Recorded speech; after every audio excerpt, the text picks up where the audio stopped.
In Bangladesh, a religious extremist group dragged a man out of his own shop, beat him, and had him arrested, all for wishing happy birthday to an atheist blogger. Here's a video the group sent out after the fact where they explain everything and try to justify their actions.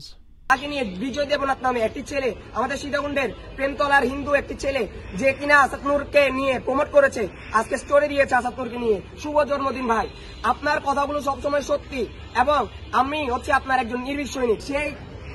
সেই বিরুদ্ধে আমরা আজ সীতাকুণ্ডের মুসলমানেরা বিজয় দেবনাথকে তার দোকান থেকে আমরা গণদোলাই দিয়ে সীতাকুণ্ড থানায় সোপর্দ করেছি এবং সাথে সাথে সীতাকুণ্ড থানা পুলিশ ইনচার্জ অফিসারকে আমরা অনুরোধ করেছি যাতে এর সর্বোচ্চ শাস্তি দাবি করা হয়। এর সাথে সাথে আমরা আরো বলতে চাই, আমাদের আবেগ নিয়ে, আমাদের নবী নিয়ে যে কথা বলবে আমরা তাদেরকে ছাড় দেব না। সীতাকুণ্ডে আমরা কিন্তু আজও দেখতে পাচ্ছি ইসকনের কিন্তু অনেক পাচার চলেছে। আমরা ইসকনকে সোজাসুজি বলে দিতে চাই, ইসকনের জায়গায় বাংলায় হবে না, ইসকনের জায়গায় সীতাকুণ্ডের মাটিতে হবে না। Religious violence exists everywhere, and it often masquerades as justice. We condemn Debnath's arrest and stand for atheists and freethinkers everywhere.